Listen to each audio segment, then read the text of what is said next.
wanted him to come in and tell you about the adversity behind that bakery. So y'all give it up for my man Keijuane. So y'all give it up for P. Nate and Windell. Let's go.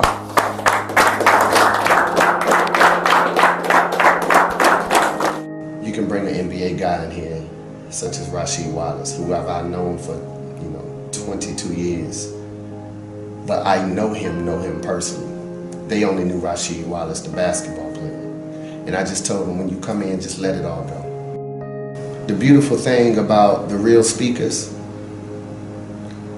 you have 15, 16 young men listening to one speaker, and their story is so profound that you can have 15 or 16 takeaways from it. There's not one essential thing that I want them to take away.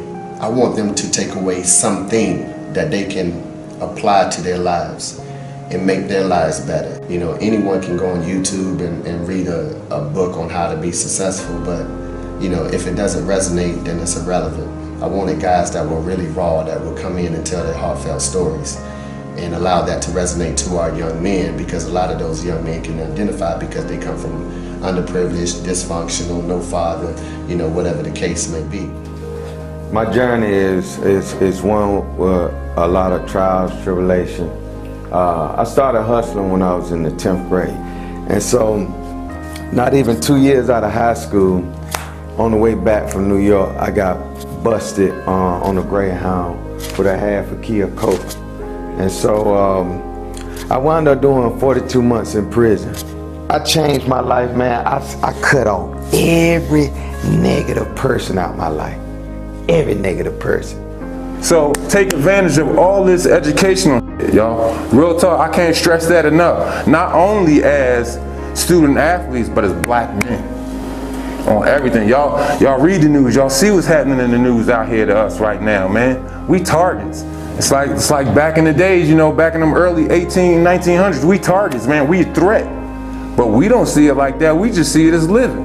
But we a threat. And he told me there was a guy that lives not far from here, and he kept getting locked up, And so, the code, kind of what Coach y'all was talking about, your boy get locked up, you get him out. Dude kept getting locked up. By this time, about $100,000 a year spent out. Yeah. And he said, I ain't paying that no more. I ain't doing it no more. Dude put a hit out on him.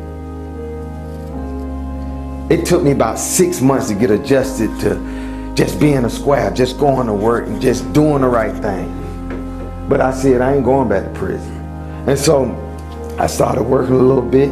Then I got laid off my job. And I went on one interview doing the same type of work. And they called me and I was on 147. They said, Mr. Hester, we sorry to inform you, you ain't get the job. On the inside immediately, something said, step out on your gift. I ain't had nothing but $30 a hand mixer stand in my townhouse in this recipe. But I had the main things on the inside of it. I had God, first of all. I had a hustler's mentality. I had a perseverance. And I was focused, man. I said, you know what? These bills coming in, let me just get on my hustle. And so I started baking cakes out of my townhouse, going to every barbershop, beauty salon, nail salon. I said, you know what? I ain't even going to get no business license yet. And so when I go out and go to every barbershop, beauty salon, everybody would be laughing. They'd be laughing. They're like, yeah, Keijuane, the one who used to sell all that dope, they're selling cakes now. They said, man, here he come, cake man. And so, something on the inside of me said, look, don't fix your eyes on their faces. Stay focused. I got something for you. It's bigger than this. That was God telling me, stay focused. Don't fix your eyes on their faces. Do what I told you to do. And I started, I ain't even had no business plan. All I had was a plan to be successful and succeed. It's all work. This your whole temple. This everything. This break down, everything else gonna break down. But this is the strongest muscle though. This is the strongest muscle. Your knee can go out, ankles, anything. Broken foot, broken arm can go out. That right there, That's always gonna be there, even after y'all play ball, even after y'all sitting up there watching y'all sons or little cousins or, you know, nephews or whatever playing ball when y'all old heads. That mind's still gonna be there. But it start here though. It start here with them books. Getting them books. Period, point blank. No, I ain't gonna sugarcoat nothing else, because that's what they looking for out there.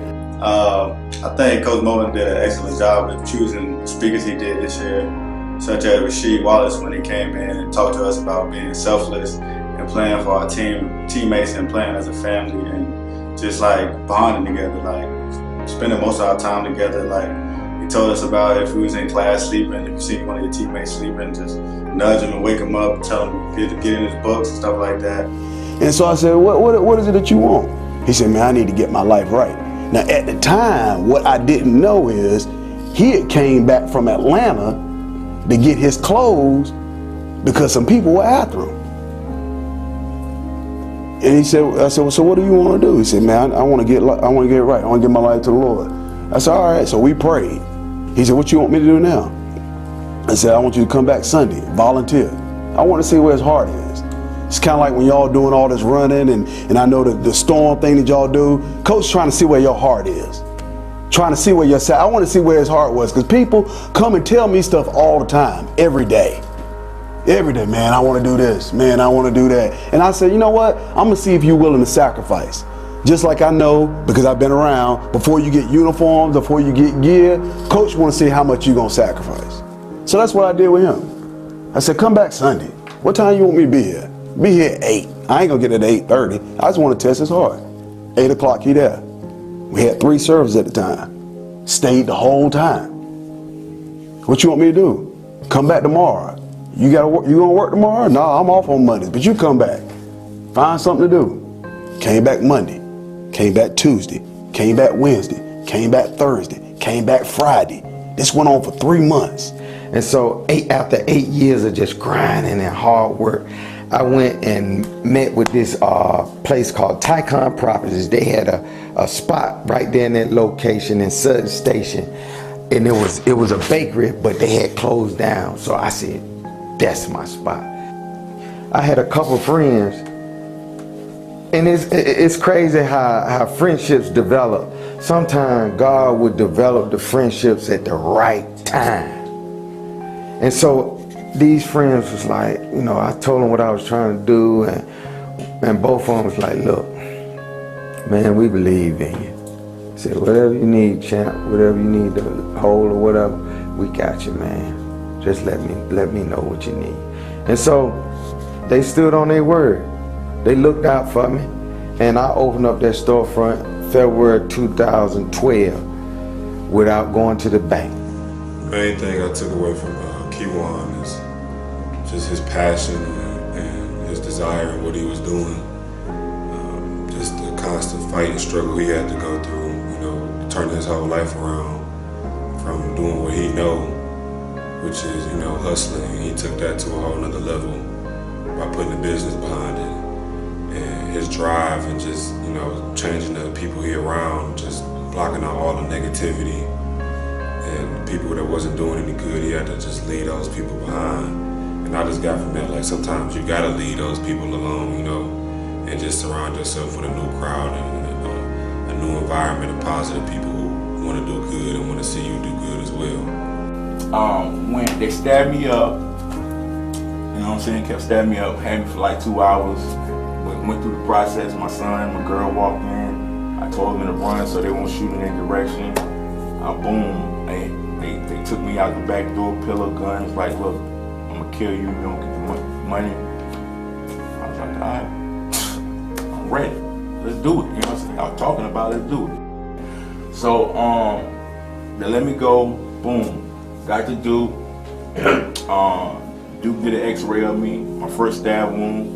They said, we see a black spot right beside your first stab wound. Can we do a biopsy? I said, sure. I came back 2 weeks later, they said, man, that's cancer. You have a cancerous tumor in your body. They said, let me do an MRI and a CT scan with you. I did that. Came back 2 weeks later, they said, sorry, sir, you got 6 months to live. You got lymphoma bone cancer. You got lymphoma bone cancer all over your body. we can't even catch it. We'll do radiation and chemotherapy, but we ain't making no promises. I said, cool. But in the process, I'm reading the word. I got a spiritual family. They come in from, all over, praying over. I always knew of the Lord, but I never had a relationship. You know what I'm saying? So, to make a small story short, in a year and a half, I was cured completely. You know what I'm saying? When I walked through the door and I took my last MRI and CT scan, she said, "You have God on your side." You know what I'm saying? She said that I never seen this before. You know what I'm saying? The second people coach brought in were Windell. He came with Pastor Nate. And basically their stories were similar because they both dealt with drugs and something illegal. But at the end of each story, they both changed their lives around. So I mean, those stories were both touching. They touched me personally because my father was one of those before he passed away. He was a drug dealer, and towards the end of, when he got older, he tried to change his life around. So those two stories kind of hit home for me. Dude, it's the pinnacle, my man. Real talk. It's like I had a flash all at once when that horn went off. I had a little epiphany of everything I went through, from being a young boy back in the schoolyard, and what you always saying, you got the ball and you stay in your head 5, 4, 3, 2, and then in your head it's that championship game, and if you miss it, what you do? Boom, oh, he gets the rebound. Oh, he goes back up. You know what, you gonna win that championship, so you could just be like, and it was that feeling, all that hard work, you put in. Them days when I had to catch the bus, I'm walking at least 2-3 miles to the bus stop, catch the bus to go to the gym after school. All them days when I sat up there, had to burn that midnight oil in college, getting yelled at about this, about that. And dog, when we won it, got that gold ball and they handed us these, and it made it even more sweet because David Stern didn't want us to win it. It was like childbirth, dog. It was like having your first son or daughter, as far as like that whole feeling of accomplishment, yo. And at that point, shit, we was the best in the world. It ain't no excuse out here. Man, I ain't had nothing. Nothing. $30, champ. And one of my friends went and got me some bowls from a yard sale. Drake talking about started from the bottom. I started from the curb. I made them respect my hustle. You ain't gotta like me, but you gonna respect my grind. There's things that's happened in your life, and how you decide to use them. You can use them for evil, or you can use them for good.